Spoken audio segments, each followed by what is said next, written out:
Hi, this is Maggie Holley from JumpStartMatrix.com, and with me today is Mr. Jeff Bullas, jeffbullas.com, and heading up marketing and sales at Infinity Technologies.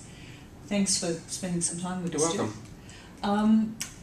welcome. One of your areas of expertise is social media, as relates to business developing a more solid online presence.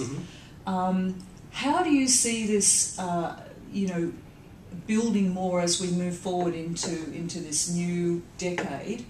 I've been reading some of your blog spots, and you have mentioned that business to business are early adopters of social media, right? But business to consumer businesses seem to be lagging behind. Yeah, I wouldn't say any are lagging. B2C or B2B, social media is being used by different companies. B2C is very strong on Facebook. Blogging's stronger in a B2B space. Twitter cuts across both, so it's depending on what platform you want to use is how you apply it. Right. So, but social media, I suppose, is the democratisation of what we'd say is media. So you don't have to spend big bucks on getting a TV advert, you can do your own YouTube video. So it really starts with what I call content creation, and then actually promoting that content. So you can position yourself as an expert and get known globally. There's two sort of phrases I find that are useful, and one is sort of go digital and go global. Because a lot of people still think very much just in their city or just in their town. Yes. So, in fact, even with online stores, they're competing not just with a store around the corner, but with someone on the other side of the world now. So, social media is the democratisation of media. So, everyone else can have their own platform or channel and have multiple channels, whether it's YouTube, Facebook, Twitter, or a blog, and all those hundreds of other different social media sites out there. This is true. Do you see any one platform in that social media spectrum that's more applicable to particular businesses than the other, or they all have their functionality as part of a campaign, if you like? Facebook is much stronger for B2C, business to consumer. So blogging is more important for B2B. So where you develop really great content that solves people's problems and provides solutions, and also positions you as a thought leader. So blogging is very much in the B2B space, but it is also used in B2C, whether you go and have a look at Zappos, which has 13 different blogs, which are all written for different target audiences they actually are writing for. Right.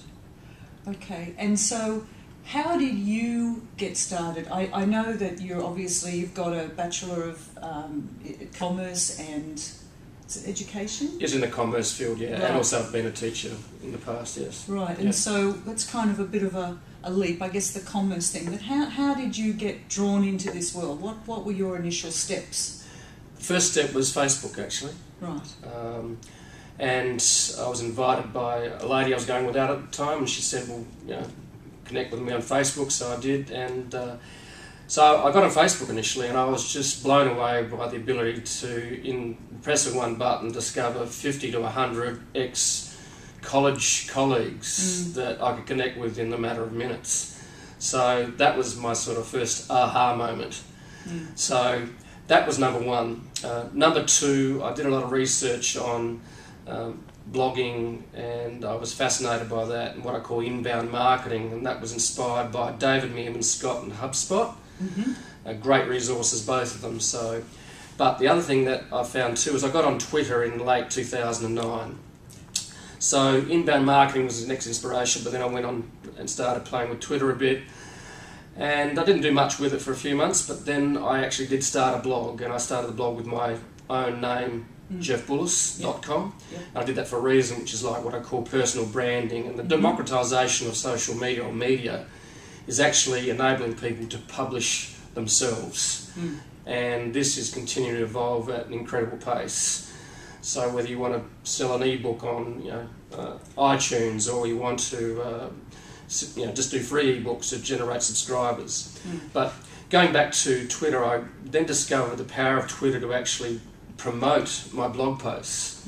So I very avidly started generating followers on Twitter, and one of Twitter's etiquettes is you actually, if you follow someone, they follow you back. Not all the time, but it's very much the etiquette of Twitter.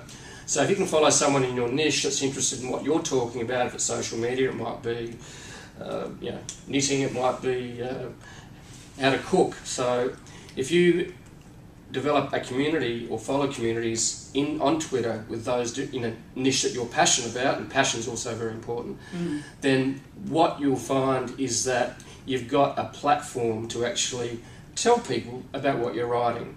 Because you can be writing the best articles in the world, but if no one knows they're there, then what's the point? So that's true. Yeah. That's very true. And your blog posts are always amazing. I know I've seen that you've got several videos up on YouTube around social media. Yeah. And one of the things that you make a comment is that, strangely, I guess some people might not see this, but people seem to be very intrigued around the facts and figures and the stats around social media. Yes. Yeah. For example, if Facebook was a country, it would be the third largest country in the world. There's now 500 million users. That's an enormous amount of power and connectability. Yeah. How long, on average, does it take you to actually prepare a blog? I mean, are you one of those people that can retain all these things and just pull them together? I know you've got hyperlinks to a lot of other sites where you reference things, which is fantastic. Yeah.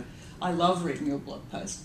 Do you have an average? Do you think, okay, I'm devoting an hour today to do the initial research? Do you have a formula for blogging? Because a lot of people, they see blogging as something like, oh my God, I've got to research, I've got to write, I'll never be able to do it.